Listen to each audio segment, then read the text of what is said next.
नहीं दो जहां में मिसाले मुहम्मद, जमाले खुदा है कमाले मुहम्मद। नहीं दो जहां में मिसाले मुहम्मद, जमाले खुदा है कमाले मुहम्मद। मुहम्मद न होते तो कुछ भी न होते, ज़ुहूरे दो आलम माले मुहम्मद। मुहम्मद न होते तो कुछ भी न होते, ज़ुहूरे दो आलम माले मुहम्मद। বাংলাদেশ থেকে ৪৫০০ কিলোমিটার পশ্চিমে হযরত আদম আলাইহিস সালাতু ওয়াস সালামের প্রায় ৯৫০০ বছর পর, নূহ আলাইহিস সালাতু ওয়াস সালামের প্রায় ৬৫০ বছর পর, হযরত মূসা আলাইহিস সালাতু ওয়াস সালামের প্রায় ২৫০০ বছর পর, ইব্রাহিম আলাইহিস সালাতু ওয়াস সালামের প্রায় ৩৫০০ বছর পর, হযরত রাসূল করিম সাল্লাল্লাহু আলাইহি ওয়াসাল্লাম মক্কার শ্রেষ্ঠ নগরীতে, শ্রেষ্ঠ বংশে, কুরাইশ বংশে, বাবা আব্দুল্লাহর গর্ভে, মা আমেনার উদরে ১২ই রবিউল আউয়াল মাসে, রবিউল আউয়াল মাসের ১২ তারিখ সুবে সাদেকের সময় পৃথিবীর আগমন করেছেন বিশ্ব নবী, রহমতের নবী, কুল কায়নাতের জন্য যিনি রহমত, আকায়ে নামদার, তাজেদার মদিনা, ফখরে আরবি, সাইয়্যিদুস সাকালাইন, সাইয়্যিদুল কাউনাইন, ইমামুল আউয়ালিন ওয়াল আখিরিন, নবী মুহাম্মদুর রাসূলুল্লাহ সাল্লাল্লাহু আলাইহি ওয়াসাল্লাম। এটা হলো নবীজির মিলাদ। আর আমরা মিলাদ বলতে বুঝি আল্লাহুম্মা সাল্লি আলা সাইয়্যিদিনা মাওলানা মুহাম্মদ ওয়া আলা আলি সাইয়্যিদিনা মাওলানা মুহাম্মদ। দিবানিশি মন রে আমার আর দিও না যন্ত্রণা, দনে যদি হইতাম ধনী যাইতাম সোনার মদিনা। আমি এটা মিলাদ মনে করি। এটা হলো দুরূদ, আল্লাহুম্মা সাল্লি আলা মুহাম্মদ, এটা দুরূদ। আমরা মিলাদকে দুরূদ মনে করি, দুরূদ মিলাদ মনে করি। ভাইয়ের আমার নবী সাল্লাল্লাহু আলাইহি সাল্লামের মিলাদ সম্পর্কে নবীর মা আমেনা, হযরত আমেনা রাহমাতুল্লাহ আলাইহি তিনি নিজেই বর্ণনা করতেছেন, এ পৃথিবীর মহিলারা শোনো, মা আমেনা বলেন আমার ছেলে মুহাম্মদ যখন আমার গর্ভে 10 মাস 10 দিন আমি আমার ছেলে মুহাম্মদকে গর্ভধারণ করেছি। মহিলারা গো, তোমাদের সন্তান যখন তোমরা গর্ভে ধারণ করো 3 মাস পার হলেই তোমাদের পেট বড় হয়ে যায়। পেট কি আস্তে আস্তে বড় হয়। আমেনা বলেন, এ পৃথিবীর মহিলারা শুনো, আমি 10 মাস 10 দিন আমার ছেলে মুহাম্মদকে গর্ভধারণ করেছি। আমার পেট সাধারণ যেরকম ছিল একটু বড় হয় নাই, যেরকম পেট ছিল স্বাভাবিক ঠিক এরকম পেট বড় হয় নাই। আমরা বলেন, এ দুনিয়ার মহিলারা শুনো, তোমরা যখন গর্ভবতী হও, সন্তান তোমাদের গর্ভে আসে, তখন তোমরা বমি করো, খেতে মন চায় না, খাইলেও তিতা লাগে, ঠিক মতো ঘুম হয় না, বড় কষ্ট হয়। মহিলারা গো, আমার ছেলে মুহাম্মদ যখন আমার গর্ভে, আমি কোনোদিন বমি করি নাই, আমি কোনোদিন পেটে কোনো ব্যথা অনুভব করি নাই, আমি কোনোদিন তোমরা যেরকম সন্তান গর্ভে ধারণ করে অস্বস্তি বুক অনুভব করো, আমি আমেনা কোনোদিন এরকম অনুভব করি নাই। আটা জোরে কন্যা সুবহানাল্লাহ। মা আমেনা আরো বলেন, রে পৃথিবীর মানুষ, মুহাম্মদ যখন আমার গর্ভে, তখন আমাকে স্বপ্নে দেখানো হইতো, আমেনা গো, সন্ধ্যা হয়ে গেলে সন্ধ্যার পরে তুমি ঘর থেকে বের হবা না। তাম পৃথিবীর রহস্য তোমার গর্ভে লুকায়িত আছে। আমেনা গো, সন্ধ্যার পরে ঘর থেকে বের হবা না, কারণ তাম পৃথিবীর রহস্য তোমার গর্ভে লুকায়িত আছে। সুবহানাল্লাহ কোন না। আমার নবীর মা আমেনা ডাক দিয়ে বলল,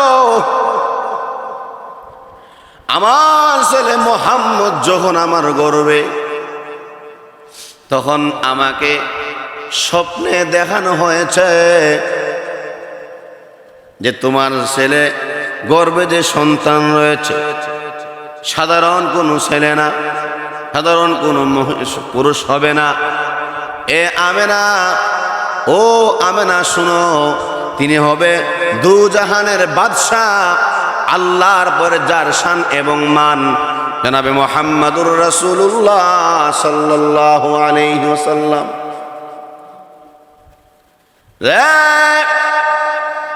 মানুষেরা শুনো,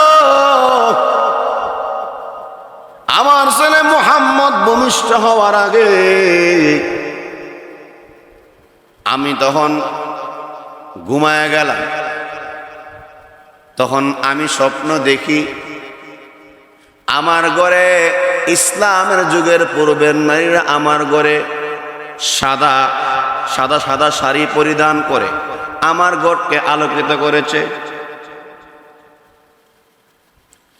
কিভাবে আলোকিত করছে? ওই কোণার মধ্যে একজন, ওই কোণার মধ্যে একজন বসা, ওই দিক দিয়ে আরেকজন বসা। আমেনা বলল, আপনি কে? বলে, আমি হইলাম আদম আলাইহিস সালামের স্ত্রী, আদি মাতা হাওয়া আলাইহিস সালাম।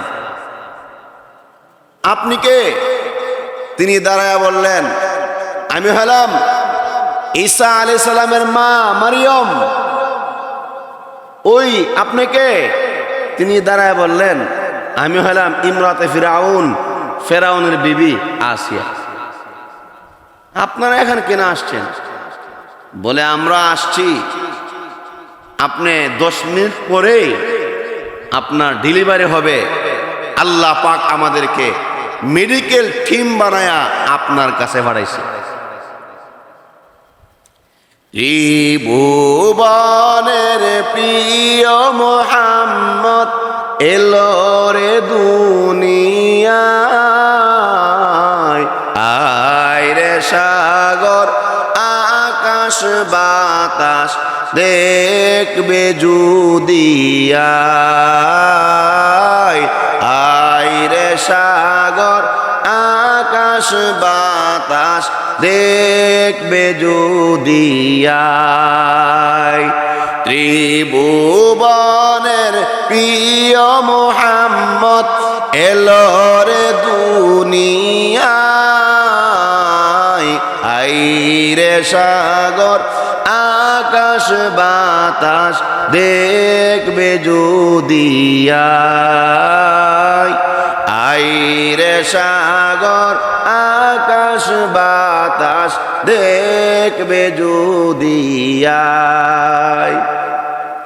দেখ আমেনা মায়ের কুলে দুলে শিশু ইসলাম দুলে, দেখ আমেনা মায়ের কুলে দুলে শিশু ইসলাম দুলে, কোচি মুখে শাহাদতের বাণী যে সে শোনায়, আই রে সাগর আকাশ বাতাস দেখবে যুদিয়ায়। মারহাবা কন, আর জোরে কন।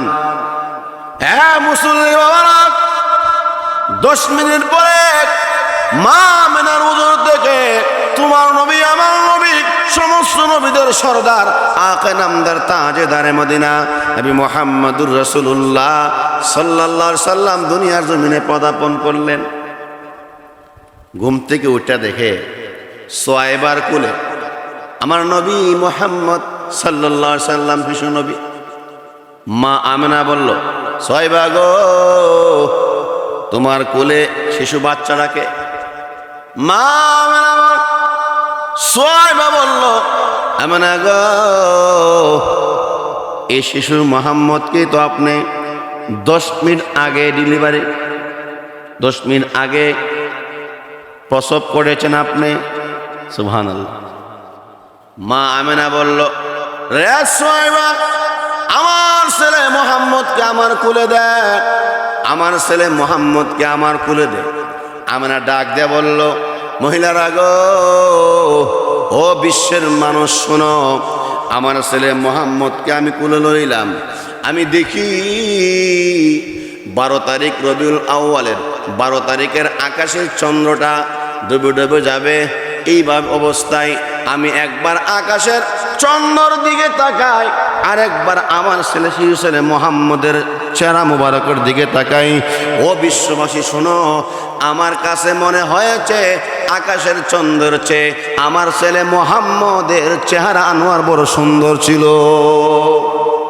নিহিদু জাহাঁ মে মিসালে মুহাম্মদ, জমালে খুদা হে কমালে মুহাম্মদ।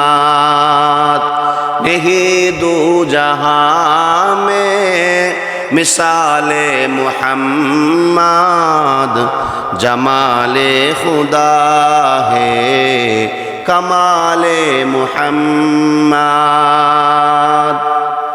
मुहम्मद न होते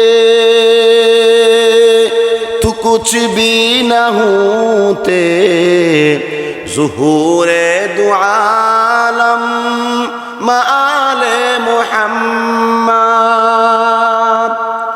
मुहम्मद न होते तो कुछ भी न होते, ज़ुहूरे दो आलम মালে মুহাম্মদ।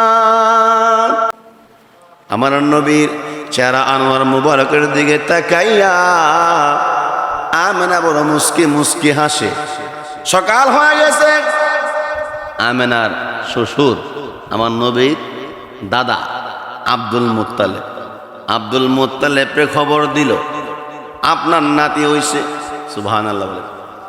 আব্দুল মুত্তালিব নবীকে কোলে লইয়া, আব্দুল মুত্তালিব এত খুশি হয়েছে, আনন্দিত হয়েছে। আব্দুল মুত্তালিব আল্লাহু আকবার, সে রওনা হয়ে গেছে। তিনি তাকায় দেখে, মানুষেরা রে,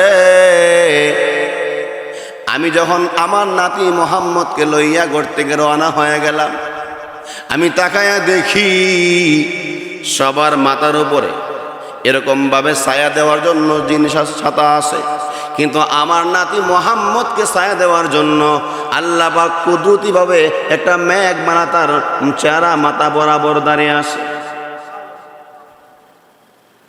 আমার নবী, যার সৌজন্যে আল্লাহ তাআলা এই বিশ্বকে আল্লাহ সৃষ্টি করছেন, সেই নবী জন্ম যেই মাস, সেই মাস রবিউল আউয়াল, এবং মৃত্যু ওয়াফাত যেই মাস, সেই মাসটাও রবিউল আউয়াল। রবিউল আউয়ালের 12 তারিখ, কেউ বলছেন 8 তারিখ, কেউ বলছেন 9 তারিখ, কিন্তু মশহুর কওল হলো 12 তারিখ। তো এই 12 তারিখ রবিউল আউয়াল মাসে যখন এই 12 তারিখ আসে, বাংলাদেশের এক শ্রেণীর ভাইয়েরা আছেন যারা জশ্নে জুলুসে ঈদে মিলাদুন নবী পালন করার জন্যে রাস্তা রাস্তায় মিছিল করে কিনা বলেন। এর পরে তারা এই কথা বুঝাইতে চায় যে এই জশ্নে জুলুসে ঈদে মিলাদুন নবী পালন করে, নবীর শান মান বলে, বৎসরে একবার আসলে এদেরকে দেখা যায় নবীর জন্য তারা পাগল। নজর এখন ঠিক নেই। আমরা কি শুধু নবীর বছরে একবার ভালোবাসবো নাকি সারা জীবন? আলী রাদিয়াল্লাহু আনহু নবীর বড় মুহাব্বতের সাহাবী ছিল। আলী রাদিয়াল্লাহু আনহুকে বললেন, হে আলী, তুমি নবীর কতটুকু ভালোবাসো? আলী রাদিয়াল্লাহু আনহু বলেন, আমি আমার নবীকে আমার জানের ব্যতীত আমার মাল, আমার অর্থ, আমার সম্পদ যা কিছু আছে এর চেয়েও নবীকে বেশি ভালোবাসি।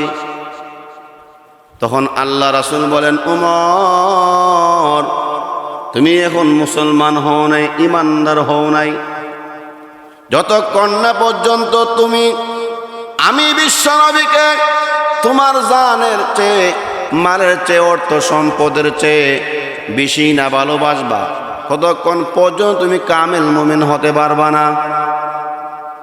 সুবহানাল্লাহ। আমাদের বাংলাদেশের অবস্থা, যারা 12 রবিউল আউয়ালে জশ্নে জুলুসে ঈদে মিলাদুন নবী পালন করে, এদের অবস্থা দেখা এক কবি এই কথা বলছে।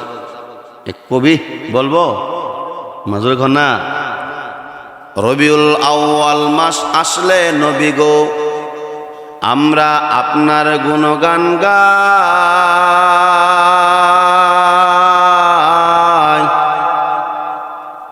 রবিউল আউয়াল মাস চলে গেলে নবী গো, আমরা আপনাকে ভুলে যাই। আসেনি? মিলাদ পড়ি, কিয়াম করি, জশ্নে জুলুসের মিছিল করি, আরো কত মিষ্টি খাই। মিছিলকারীদের চেহারার দিকে তাকাইলে দাড়ির বংশ নাই। নবীজিকে ভালোবাসতে হবে। কেমন ভালোবাসতে হবে? নবীজির ভালোবাসার পরিমাণটা কি, স্কেল কি? বুখারী শরীফের মধ্যে আসছে, লা ইউমিনু আহাদুকুম হাত্তা আকুনা আহাব্বা ইলাইহি মিন ওয়ালিদিহি ওয়া ওয়ালাদিহি ওয়ান নাসি আজমাইন, ততক্ষণ পর্যন্ত তোমরা আমি নবীকে তোমাদের ছেলে মেয়ে তোমাদের পিতা মাতার চেয়ে বেশি না ভালোবাসছো, ততক্ষণ পর্যন্ত তোমরা মুমিন হতে পারবা না। নিজের জানের চেয়ে, মালের চেয়ে, প্রাণের চেয়ে, সবের মহাব্বতের চেয়ে আমার অন্তরে, আপনার অন্তরে যারা আশিক রাসূল দাবি করো, তোমাদের অন্তরে নবীর মহাব্বত যদি না থাকে, এই দাবির সাথে কোনো মিল নাই। মাজুর এখন ঠিক কিনা? বসে কি বলেন লা ইলাহা ইল্লাল্লাহ, লা ইলাহা ইল্লাল্লাহ, লা ইলাহা ইল্লাল্লাহ, লা ইলাহা ইল্লাল্লাহ, লা ইলাহা, লা ইলাহা ইল্লাল্লাহ মুহাম্মাদুর রাসূলুল্লাহ সাল্লাল্লাহু। কিন্তু আমরা রে একদল এইভাবে আমরা গাইলা, আমরা ওয়াহাবিয়া, ওয়াহাবির, আমরা বল নবীরে ভালোবাসি না। ওই মেয়েরা শুনেন, গালি দেওয়া আমাদের অভ্যাস না। খাঁটি আশিক রাসূলুল্লাহ গালি দেয় না, নবী গালি দেয় না, এই গালি খাইছে। তোমরা যে আশিক রাসূল দাবি করো, কোন ভিত্তিতে তোমরা গালি দাও? আমাদেরকে ওয়াহাব্বা ডাকো। তোমরা আমাদেরকে ওয়াহাবি ডাকলে আমরা রাগ করি না, কারণ ওয়াহাব হলো আল্লাহর কাছে সিফতি না। ওয়াহাব যারা আল্লাহ ওয়ালা, ওয়াহাব অর্থ কি? আল্লাহ ওয়ালা। তবে এরা আমরা এটা বেঙ্গায়া ওয়াহিব্বা, এরা আমরা বলে সুন্নি। আমরা এদেরকে সুন্নি বলি না, আমরা বলি এরা আসলে সুন্নি। সুন্নি বলা হয় যারা জীবনের প্রতিটি ক্ষেত্রে নবীর সুন্নতকে বাস্তবায়ন করে, কিন্তু এরা নাম দিছে সুন্নি, এর সাথে কাজের কোনো মিল নাই। সুতরাং বছরে একবার আসলেই নবীর এশকে কুতকুত করে, নবীর এশকে লাফায় ওঠে, ফাল দিয়ে ওঠে, এটার নাম আশিক রাসূল না। বলে আমরা নবীজিকে এই 24 ঘন্টার, দিনের 24 ঘন্টা, মিনিটের ঘন্টার 60 মিনিট, সেকেন্ডের 60 সেকেন্ড, বছরের 12 মাস, যুগের 12 বছর এবং শতাব্দীর 100 বছর, জীবনের প্রত্যেকটি সেকেন্ড, মিনিট, ঘন্টা, সপ্তাহ, মাস, বছরে, যুগে নবীকে আমরা ভালোবাসি। তোমরা বাড়ি বলো, খালি মুখে মুখে বলো আল্লাহর নবী, নূরের নবী, আপনি নবী আমার জীবনের জীবন। নবীর জীবন কয়লা, দাড়ি নাই, নামাজ পড়ে না, রোজা রাখে না, নবী যে এমনি বলছে এমনি চলে না, নবীর আদর্শকে মানে না। মজরুখান আসেনি? তাহলে সুন্নি না সুন্নির নাম বন্ড? মারজুর আমরা রাগ করতেছেন? আমার লক্ষ্য করে শুনুন, আমার নবী, আপনার নবী, বিশ্ব নবী, রহমাতুল আলামিন, ইসলামের জন্য, ইমানের জন্য কত কষ্ট করছে। আমার বাবারা, ভাইয়েরা, শুধু দাবি করলে হবে না, কাজে হইল কাজী। কাজে হইল কি? কাজী। আমার বাবারা, ভাইয়েরা, অত্যন্ত দুঃখ লাগে আমরা যারা নবীজিকে দিল প্রাণ দিয়া মহাব্বত করি এবং নবীর আদর্শকে মানি, যারা সুন্নি নামের বন্ড, তারা এমন অদ্ভুত, এমন কুরুচিপূর্ণ, এমন বিভ্রান্তিকর কথা বলে। তারা বলে, কি বলে? যে মিলাদুন নবী কায়েম করো, সিরাতুন নবী লাথি মারো। নাউজুবিল্লাহ কোন? মিলাদুন নবী কায়েম করো, সিরাতুন নবী লাথি মারো। নাউজুবিল্লাহ। মিলাদুন নবী কায়েম করো, এই নবী সাল্লাল্লাহু আলাইহি সাল্লামের জন্মর, যে নবী সাল্লাল্লাহু আলাইহি সাল্লাম যেভাবে আল্লাহ ওনাকে দুনিয়াতে প্রেরণ করেছেন, আমার নবীর মতন জন্ম পৃথিবীর কোনো ওলি আউলিয়া, পৃথিবীর কোনো সাহাবী পৃথিবীর কোনো কুতুব আবদাল এভাবে জন্ম হতে পারে না। আমার নবীর জন্মের সঙ্গে সঙ্গে পারস্যের অগ্নি, প্রজ্বলিত অগ্নি সঙ্গে সঙ্গে নিভে গিয়েছিল। আমার নবীর জন্মের সঙ্গে সঙ্গে মক্কার মধ্যে যে কাফেররা মূর্তি স্থাপন করেছিল, মূর্তি ভেঙে পড়ে গিয়েছিল। আমার নবীর জন্মের পরে পরেই তিনি আল্লাহর শুকরিয়া আদায় করেছেন। আল্লাহু আকবার কাবীরা ওয়ালহামদুলিল্লাহি হামদান কাসীরা ওয়া সুবহানাল্লাহি বুকরাতা ওয়া আসিলা। তাহলে এভাবে পৃথিবীর কোনো মানুষ জন্মের পরে আল্লাহর শুকরিয়া আদায় করেন নাই। আমি আপনার জন্মের হরই ওয়া ওয়া করে কাছে নিয়ে দিছি। আপনার মন না থাকলে আপনার আমারে জিগায়েন, আমি সিলে দিয়েছি মজুরের মাল আও ঠিক নিও, আমিও সিলে দিছি, আপনিও সিলে দিছেন। সুতরাং এই যারা এই কথা বলে মিলাদুন নবী কায়েম করো, এটা কশ্চিন কালেও মিলাদুন নবী কায়েম করা সম্ভব নয়। মিলাদুন নবী হলো আলোচনার বিষয়, আর সিরাতুন নবী হলো কায়েম করার বিষয়, বাস্তবায়ন করার বিষয় হলো সিরাতুন নবী। সিরাতুন নবী হলো নবী সাল্লাল্লাহু আলাইহি সাল্লামের জন্ম থেকে নিয়ে 63 বছরের জীবনে যা কিছু করছে, এই জন্ম থেকে নিয়ে 63 বছরের জীবনে নামাজ আছে, রোজা আছে, হজ আছে, জাকাত আছে, হালাল আছে, হারাম আছে, এই হচ্ছে সিরাতুন নবী। সুতরাং যারা বলে মিলাদুন নবী কায়েম করে সিরাতুন নবী লাথি মারো, তারা এই কথা লাথি মারো এই কথা বলা মানি কোরআন লাথি মারা, নাউজুবিল্লাহ। কারণ কোরআনের মধ্যে নামাজের কথা আছে। আমার নবীর 63 বছর জীবনে রোজা আছে, নামাজ আছে, জিকির আছে, ইস্তিগফার আছে, তাসবিহ আছে, জিহাদ আছে, সব কিছু আছে। সুতরাং আপনারা যারা বলেন মিলাদুন নবী কায়েম করো, সিরাতুন নবী লাথি মারো, এই কথা বললে আপনারা আশিক রাসূল হবে দূরের কথা, আপনাদের ঈমান তাহিনা সন্দেহ আছে।